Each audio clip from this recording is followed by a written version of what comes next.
grave whisper.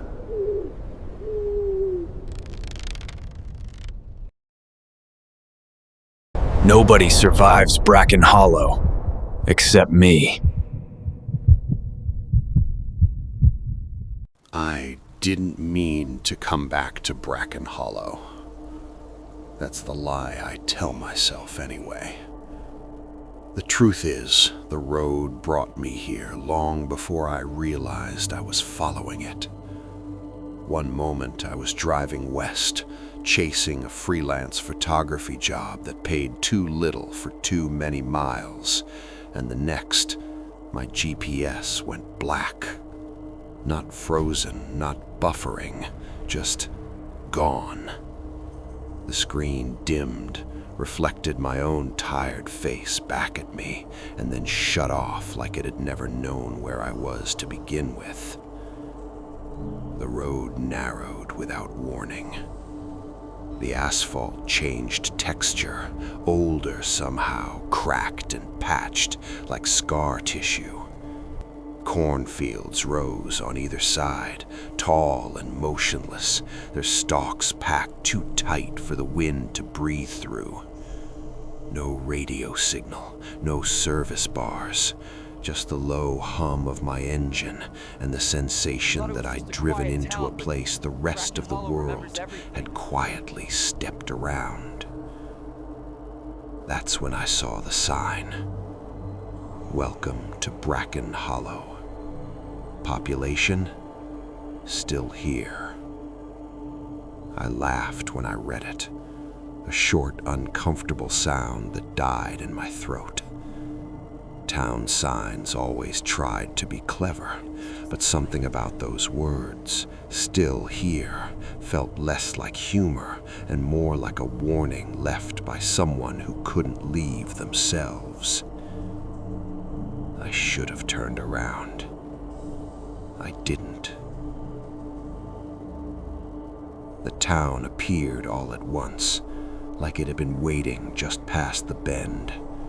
One main street, 2-story brick buildings with faded signage, a diner, a hardware store, a post office that looked abandoned but still had its flag raised. Every window reflected the sky, not the street, as if the town didn't want to look at itself. I parked near the diner. The silence was wrong, not peaceful, anticipatory, like the moment before a crowd realizes something has gone wrong. When I stepped out of the car, I felt it immediately, that sensation you get when you walk into a room mid-argument. The air felt occupied, heavy, not with people, but with memory. The diner bell rang when I pushed the door open. Inside, it smelled like burnt coffee and old oil. The decor hadn't changed since the late 80s. Vinyl booths, chrome edges dulled by time, a counter with 5 stools, all occupied. Every single person inside turned to look at me. Not curious, not surprised, relieved. A man at the counter smiled wide enough to show his gums. "Evening, son," he said. "You're late." "I think you've got the wrong guy," I replied. The waitress approached without a menu. She was maybe 60, hair pinned tight, eyes pale and watery. She set a mug of coffee down in front of me before I sat. "You always say that," she said gently. That's when I noticed the photographs. They covered the far wall, floor to ceiling. Polaroids, old prints, newer digital shots pinned beside them. Smiling travelers standing under the Bracken Hollow sign. Families, couples, lone drivers. My stomach tightened when I saw one near the center. It was me. Same jacket, same camera bag, same tired eyes. The photo was dated 10 years ago. "I've never been here," I said, my voice shaking now. The man at the counter chuckled. "That's what leaving does to you."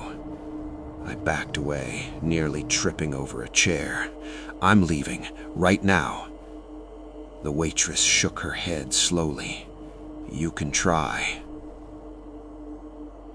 Outside, the sky had dimmed to a bruised purple. I got in my car, turned the key. Nothing. The engine didn't even click. That's when the town's lights came on all at once. And every single one of them faced me. I sat in my car for a long time after the engine failed. Long enough for the diner lights to stop feeling like they were watching me and start feeling like they were waiting. I tried the ignition again. Nothing. The dashboard stayed dark, lifeless, like the car itself had decided it belonged to the town now. I grabbed my camera bag and stepped back out. The air had cooled sharply. Night fell faster than it should have, the sky deepening into a heavy black without stars. The town lights hummed, not flickering, not buzzing, just a steady, patient glow. Every storefront was illuminated, yet none of them looked open. Footsteps echoed behind me. I turned too fast and nearly lost my balance. The man from the diner stood a few feet away, hands in his pockets, smiling that same wide, practiced smile. Up close, I noticed how still he was. Not relaxed, fixed, like a mannequin that had learned to breathe. "You don't want to stay out here after dark," he said. "That's when the town remembers." "Remembers what?" I asked. He tilted his head. "Who belongs?"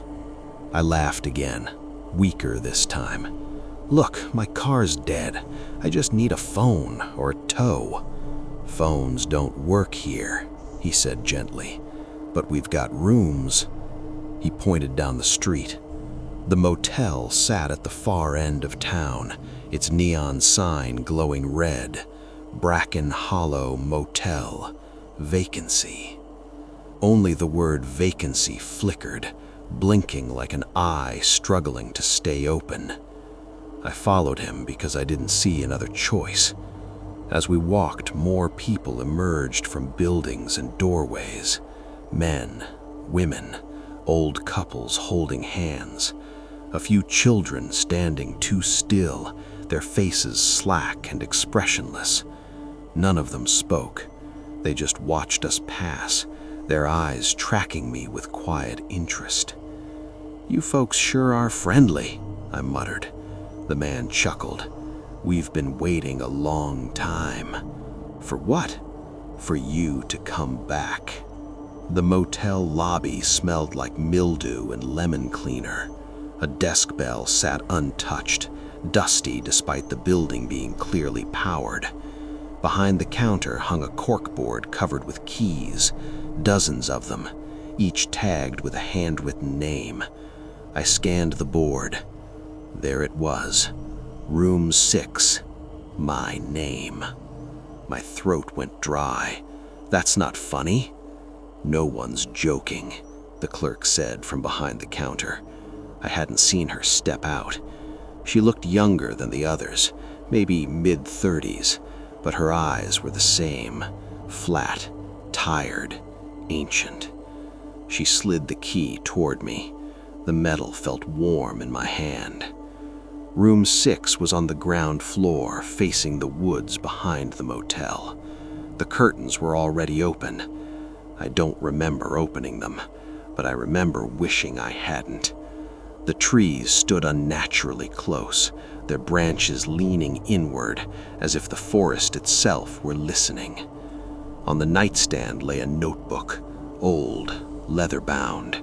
The pages were thick and yellowed, filled with names written in different handwriting styles, dates, notes in the margins. Some entries were crossed out, others weren't. I flipped through until I found my name again. It appeared multiple times, different years, different dates. Each entry ended the same way. Stayed. A knock came at the door. I jumped, nearly dropping the notebook. The clerk stood outside, holding a folded blanket. "In case you get cold." "Do you people sleep?" I asked. She smiled faintly. "Not like you do." After she left, I locked the door and shoved a chair under the handle. It didn't make me feel safer. The walls were too thin. I could hear footsteps outside all night, slow pacing, pausing at my door, moving on. I didn't sleep. At some point, close to dawn, or what I assumed was dawn, the footsteps stopped. The silence was worse. I finally drifted off just as the light outside began to change. When I woke up, the curtains were closed, and someone was breathing on the other side of my bed. I woke up screaming. My voice tore out of my throat before my mind could catch up, before I could remember where I was or why my chest felt like it was caving in on itself. I rolled out of bed, hitting the carpet hard, gasping for air. The breathing was gone. The room was empty. Sunlight leaked through the thin motel curtains, dull and colorless, as if it had traveled a long way to reach me and arrived exhausted. My heart hammered while I waited for something, someone to reveal themselves. Nothing did. I stood slowly, every muscle tense, and checked the bathroom. Empty. Shower dry. Mirror fog-free. No footprints. No sign anyone had been there, except the chair. I had wedged it under the door handle the night before. I remembered doing it clearly, but now it sat neatly against the wall, pushed back into place like it had never been moved. The door was still locked. I packed my bag in a rush and left the room without looking back. The hallway outside felt wrong, like it was slightly narrower than it should have been. The air carried the smell of cooking grease and coffee drifting from town. Breakfast. The diner was open. That alone should have sent me running. Inside, it looked exactly the same as the night before. Same people, same stools, same waitress. They sat in the same positions, wearing the same clothes, frozen in the same half-conversations. Except now they were eating. Plates of eggs, bacon, toast. Steam rose gently. Silverware scraped in slow, deliberate motions. No one spoke. I took a seat at the counter without knowing why. Habit, maybe? Or gravity? The waitress placed a plate in front of me. Eggs, bacon, toast, hot. "How long have I been asleep?" I asked. She didn't answer. The man beside me, the same one who'd walked me to the motel, leaned closer. "Mornings are tricky here," he said. "They don't always move forward." "What day is it?" He shrugged. "Depends who you ask." I forced myself to eat, not because I was hungry, but because everyone else was, and not eating felt dangerous. The food tasted fine, too fine, like something remembered, not cooked. I glanced at the wall of photographs again. There were more of them, new ones. A picture of me standing outside the motel, another of me sitting right where I was now, fork halfway to my mouth. "I didn't pose for those," I said. The waitress finally met my eyes. "You never do." After breakfast, I walked outside and headed for the edge of town. I needed to see where the road went, needed proof there was an outside. The road stretched straight and empty, disappearing into heat haze. Cornfields lined both sides, whispering softly, though there was no wind. I walked for nearly an hour. The town never got farther away. When I turned around, the diner was still behind me. Same distance, same angle, like the road had folded in on itself. Panic set in then, real panic, hot and shaking. I ran, my lungs burned, my legs screamed. The town stayed exactly where it was. I collapsed in the middle of the road, gasping, laughing, crying all at once. A shadow fell over me. 2 men stood there, identical in posture, both wearing the same denim jackets. Their faces were similar enough to be brothers, but not quite the same. One looked older, the other looked tired. "Don't fight it," the older one said. "I'm not staying," I snapped. The younger one crouched beside me. "Everyone says that. What happens if I don't?" They exchanged a look. "Then the town keeps more of you," the older man said. "Memories, time, pieces you won't notice missing until they're gone." They helped me to my feet and walked me back toward the center of town. As we passed the hardware store, I caught my reflection in the window. For a split second, it didn't move when I did. It smiled. I didn't notice what Bracken Hollow took from me right away. That's how it works. It doesn't steal anything you'd immediately miss. Not at first. It starts with things that feel optional, like time.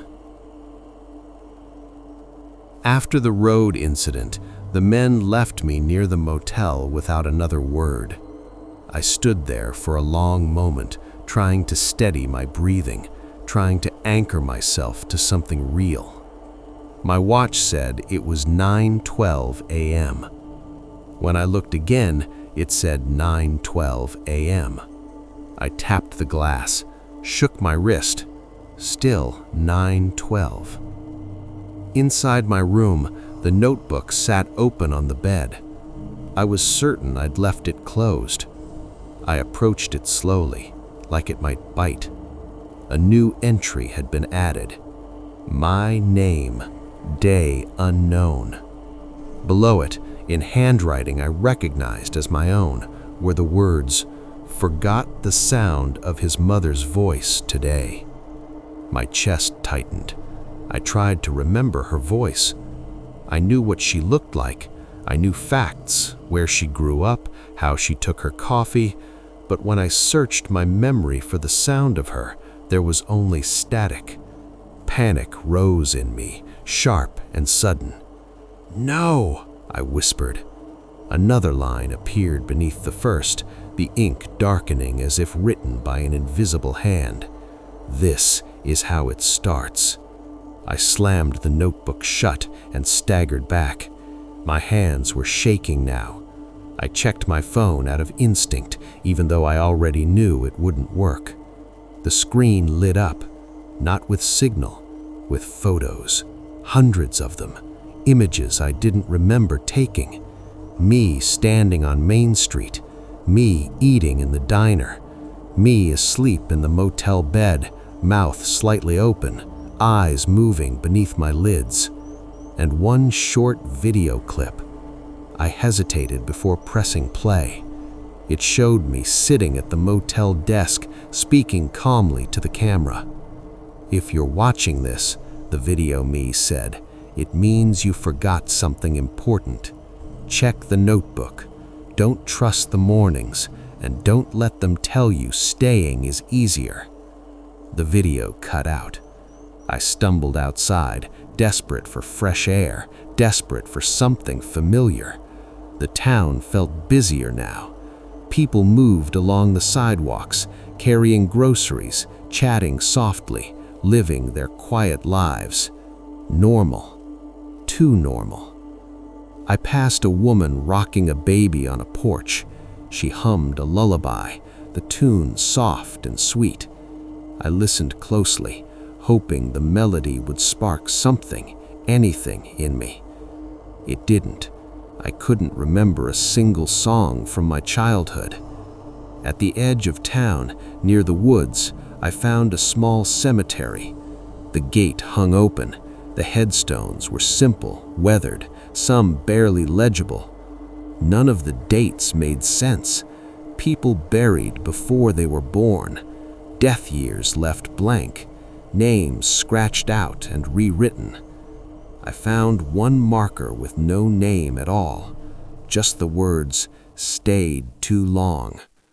A voice spoke behind me. "That one's waiting." I turned to see the clerk from the motel standing among the graves.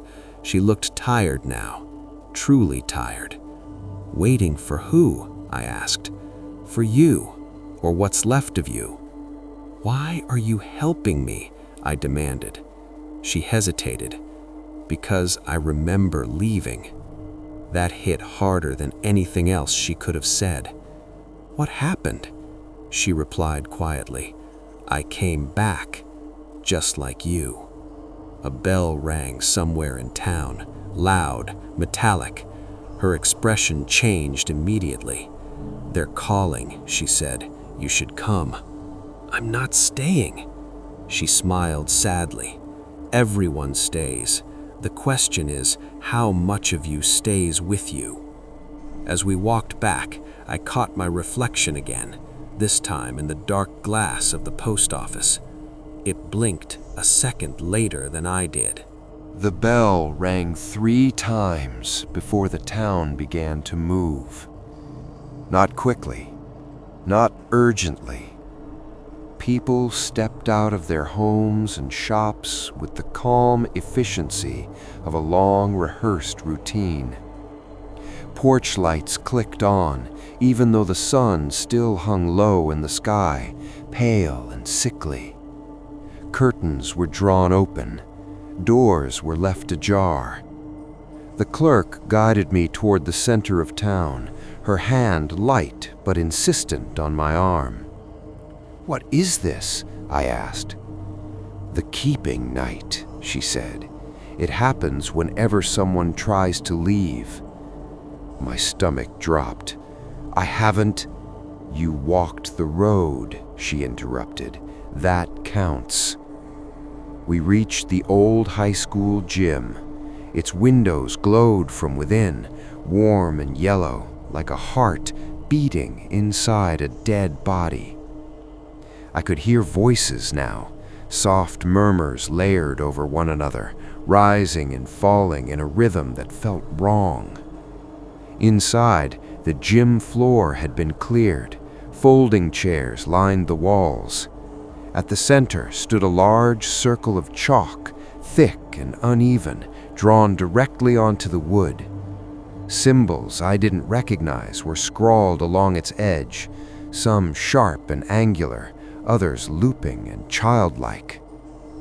The townspeople filled the chairs, all of them.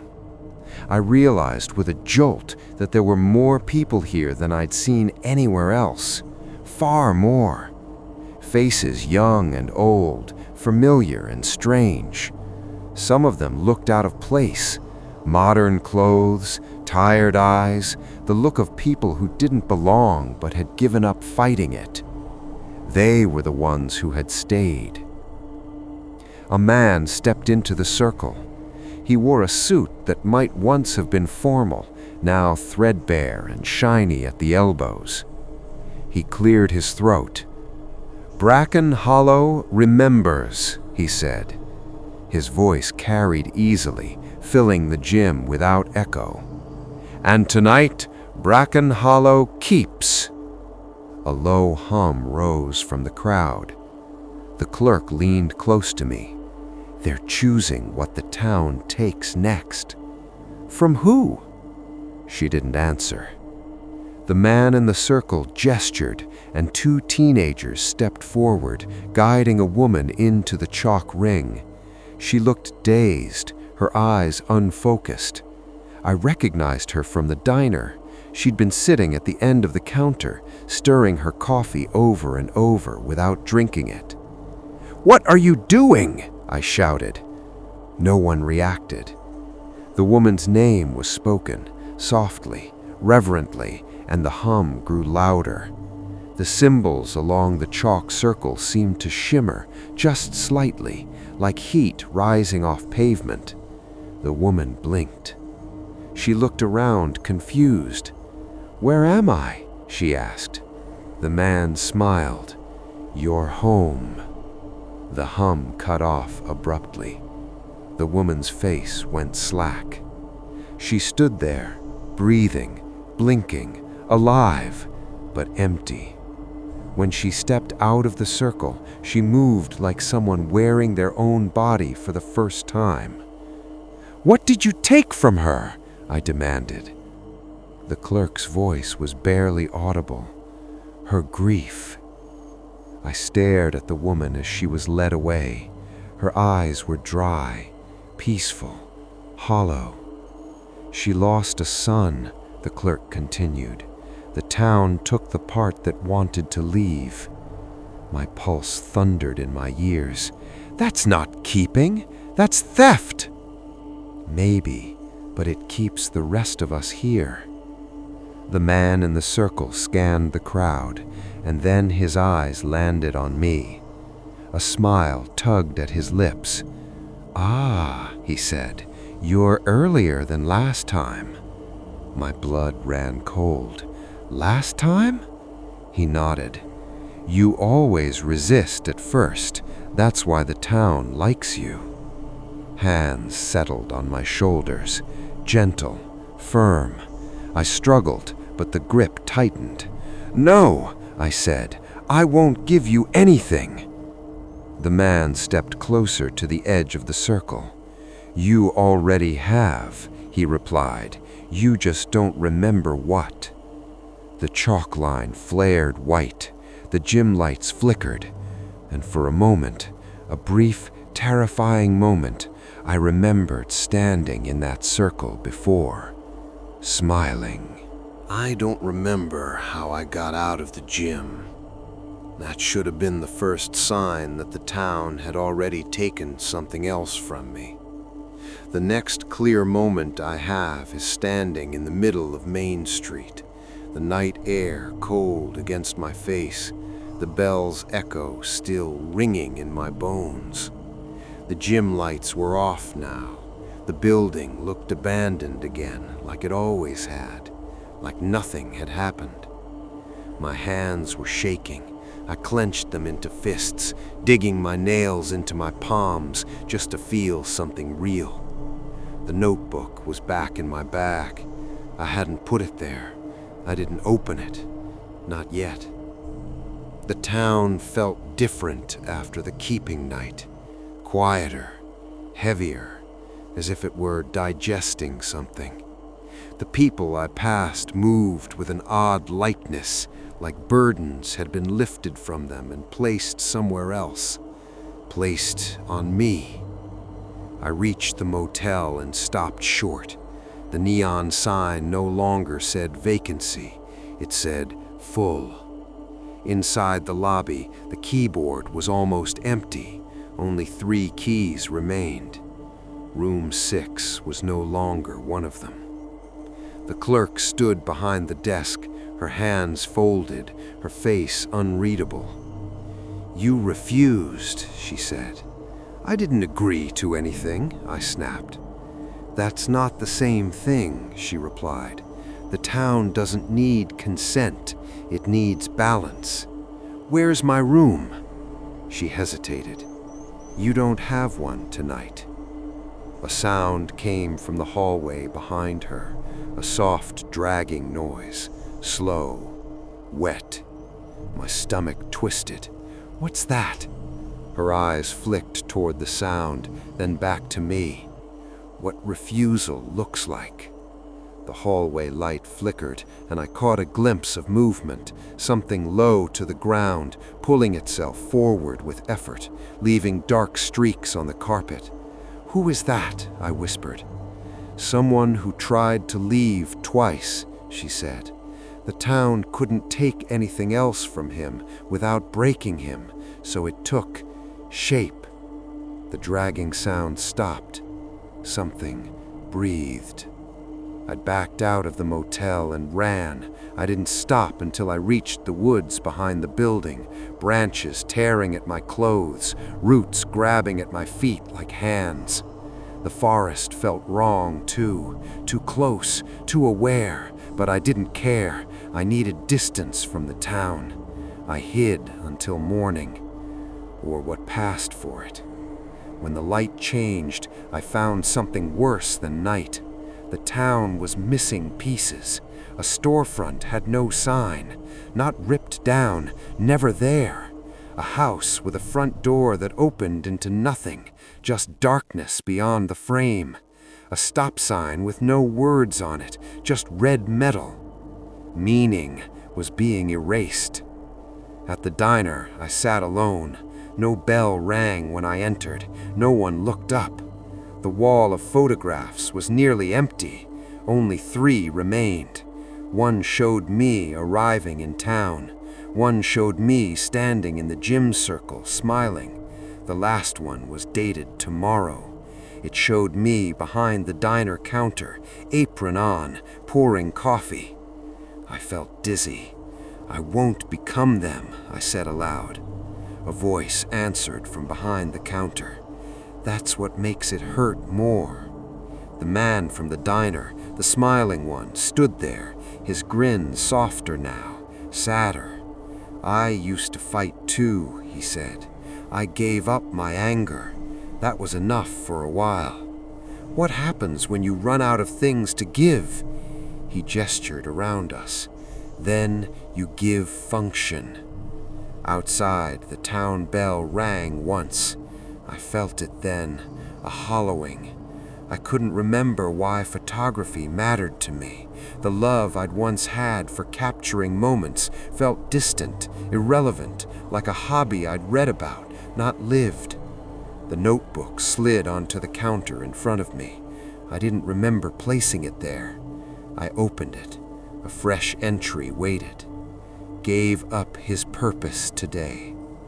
I screamed, and the town listened. I didn't leave the diner right away. Part of me couldn't.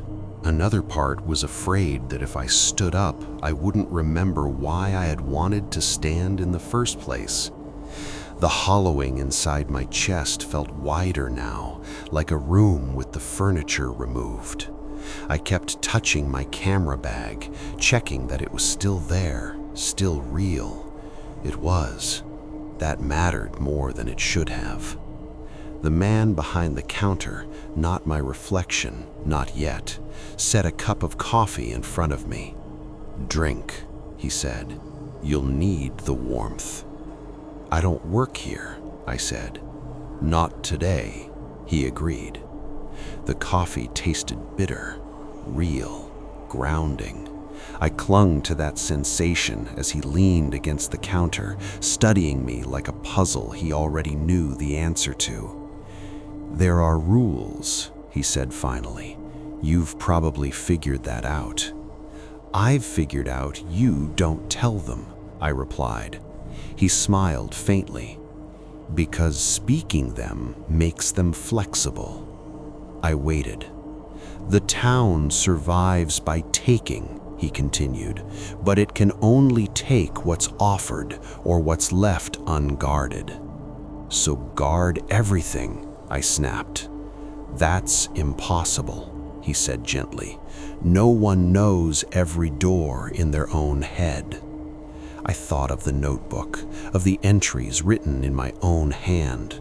What happens when there's nothing left? His eyes flicked toward the kitchen door, then back to me. "That's the last rule." Before I could press him, the clerk entered the diner. She looked worse than I'd ever seen her, pale, frayed around the edges, like a photograph left in the sun too long. "They're noticing," she said. "Noticing what?" I asked. "You remembering." I stiffened. "I'm forgetting more than I remember." She shook her head. "No, you're doing something different this time." She reached into her coat and pulled out a folded piece of paper, yellowed and soft with age. She slid it across the counter. It was a map, not of the town, of the spaces between it. Blank stretches, unlabeled paths, areas marked only with warnings written in shaky handwriting. Do not name this place. Who made this? I asked. You did, she said. The diner man exhaled slowly. So you finally kept that promise. What promise? She met my eyes, not to write it down. The town bell rang twice. Both of them flinched. That's not good, the man said. They think you're trying to remember how to leave without paying. I am, I said. You can't leave Bracken Hollow, but you can become misfiled. The word sat wrong in my head. Misfiled? The clerk nodded. If the town can't categorize you, it can't keep you properly. How do I do that? You stop fitting, she said simply. The diner door creaked open. A group of townspeople stood outside, faces calm, eyes alert, not hostile, curious, like librarians searching for a book that had been shelved incorrectly. You don't have much time, the man said. They'll take your name next. My blood ran cold. What happens then? You'll still exist, just not as you. I grabbed the map and stood. The room tilted, reality stretching like old film. Where do I go? I asked. The clerk pointed toward the kitchen door. Through places that aren't meant to connect. Don't follow roads, follow mistakes. As I stepped toward the back, my reflection caught my eye in the coffee machine's chrome surface. It didn't smile. It looked afraid. For the first time, it matched me. The kitchen door led somewhere it shouldn't have. I expected heat, grease, the clatter of dishes. Instead, I stepped into cool air and the smell of damp earth. The floor beneath my feet wasn't tile, it was packed dirt, soft and uneven, like a forest path that had been walked too many times by people trying not to leave footprints. The door closed behind me. There was no handle on this side. The space stretched forward in a narrow corridor formed by leaning walls, half wood, half soil, like the town had been folded and stitched back together incorrectly. Light leaked in from nowhere, a dim gray glow without a source. I unfolded the map with shaking hands. The lines didn't match what I saw. Or rather, they almost did. The corridor shifted subtly as I walked, bends appearing where the map suggested them, corners straightening when I hesitated. It responded to attention, like a shy animal. I remembered the clerk's words, "Don't name this place." So I didn't. I walked without counting steps, without measuring distance. I refused to think of where I was or where I was going. Every time my mind tried to label something, hallway, tunnel, room, I forced the thought away. The walls whispered, not words, not voices, just the sound of memory brushing against memory. Laughter without context, a scream without fear, the sound of pages turning. I saw doors. They appeared suddenly along the walls, ordinary doors, mismatched and worn, each with a small handwritten label. First day of school, last phone call, the face you loved most. I walked faster. One door stood slightly ajar. Inside, I caught a glimpse of a familiar bedroom, my childhood bedroom. The walls were the wrong color, but the layout was right. I heard my mother humming somewhere inside. My hand twitched toward the knob. "No," I whispered to myself. The humming stopped. Something on the other side of the door sighed. I ran. The corridor widened abruptly, opening into a clearing that couldn't exist indoors. Pale grass rippled under a sky that was too close, clouds pressed flat like a painted ceiling. At the center stood a filing cabinet, tall, rusted, endless drawers stretching upward and downward beyond sight. Each drawer bore a name. Most of them were open. Mine was not. I knew which one it was without seeing it. The sound of footsteps echoed behind me, not approaching, not retreating, but pacing. I didn't turn around.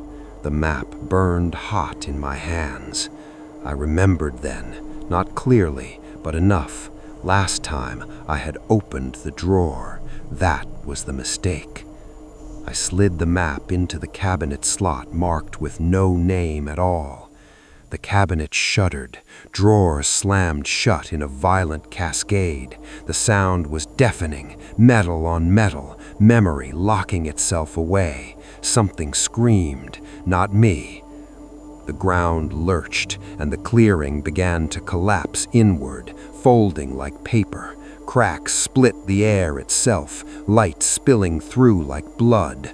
I ran again, not towards anywhere, just away. The corridor returned, narrower now, angry. Doors slammed as I passed, labels scratching themselves out, rewriting, changing. My name appeared on the walls, then blurred, then vanished. I burst through another door and stumbled forward, hitting concrete hard.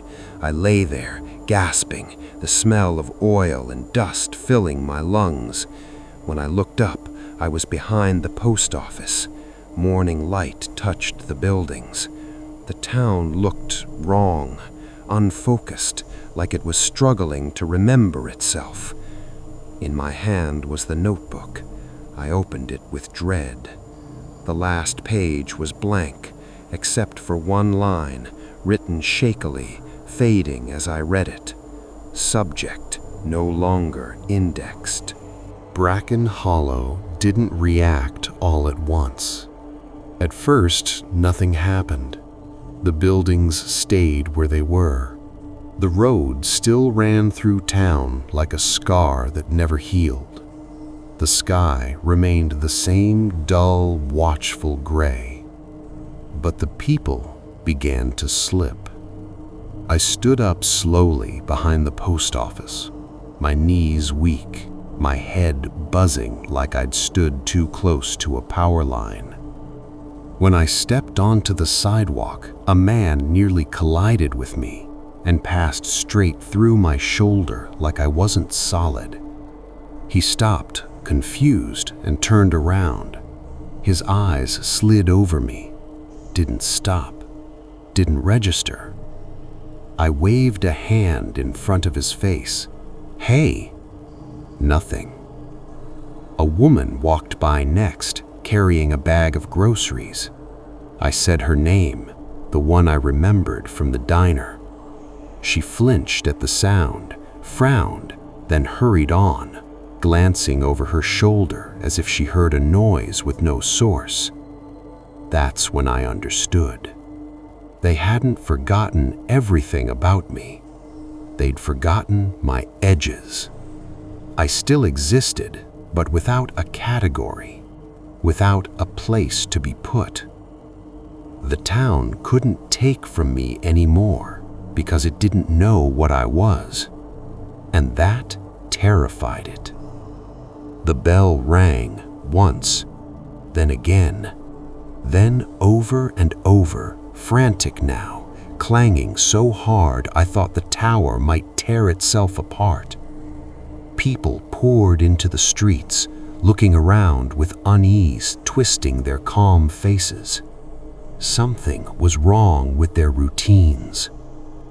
A man unlocked the hardware store, then stood there, staring at the door like he couldn't remember why he'd opened it. The waitress carried a pot of coffee into the street and froze, her hands shaking as she tried to recall where she was meant to go.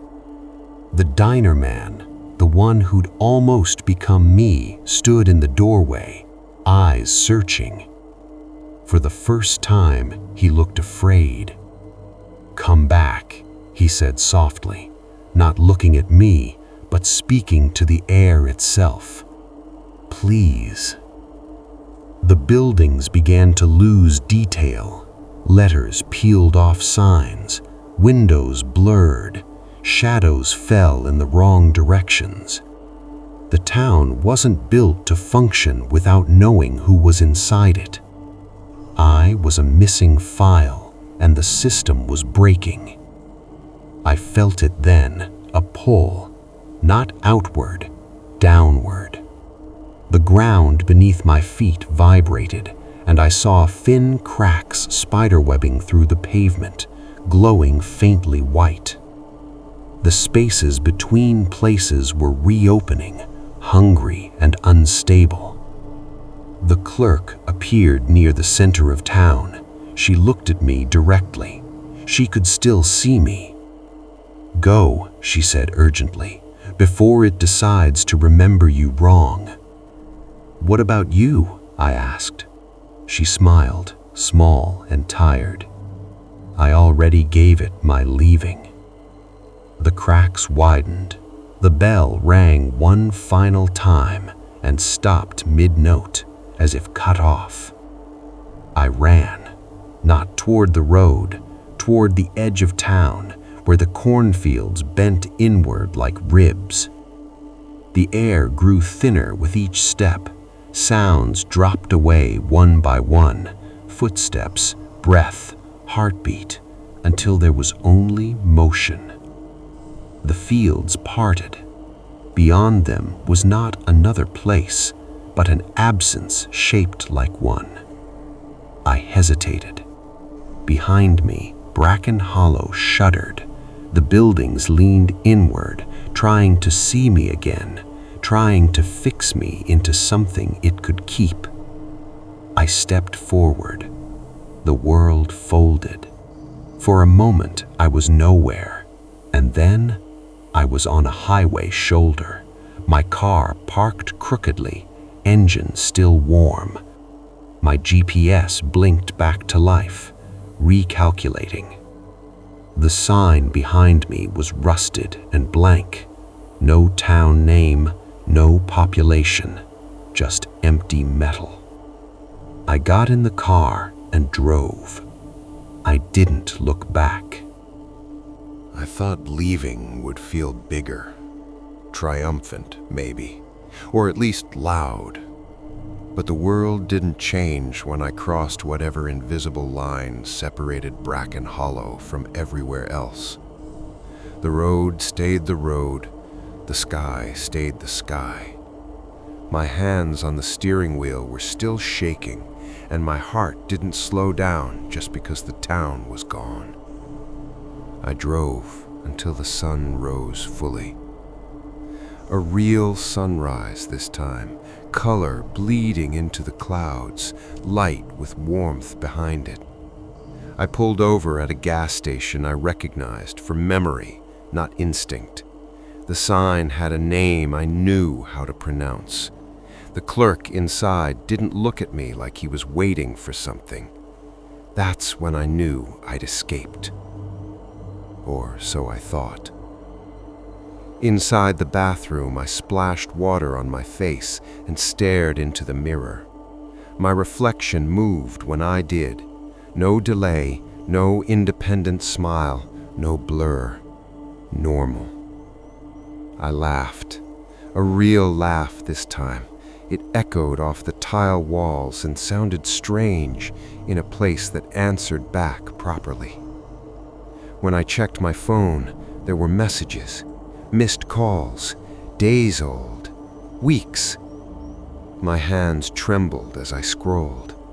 I'd been missing for 11 days, not 10 years, not decades, just 11 days.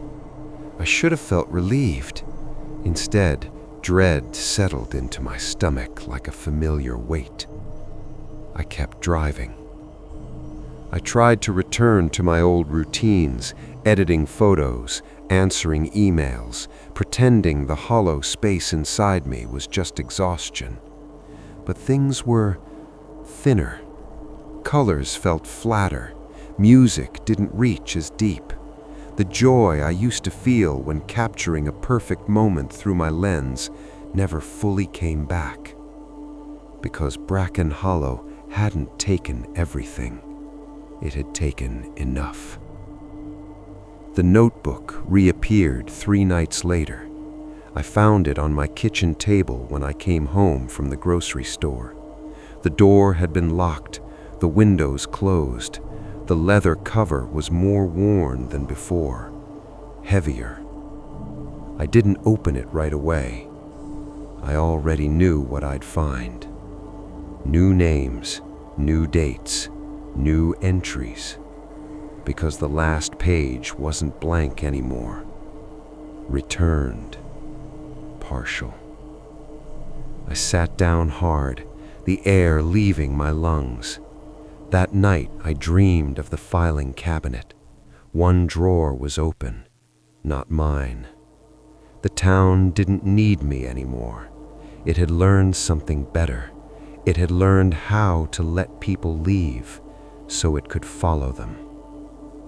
I see Bracken Hollow sometimes now, not on maps, in reflections, in gaps between buildings, in towns with one too many empty storefronts and people who smile a second too late. I hear the bell in places where there shouldn't be one. And sometimes, just sometimes, I see a familiar diner.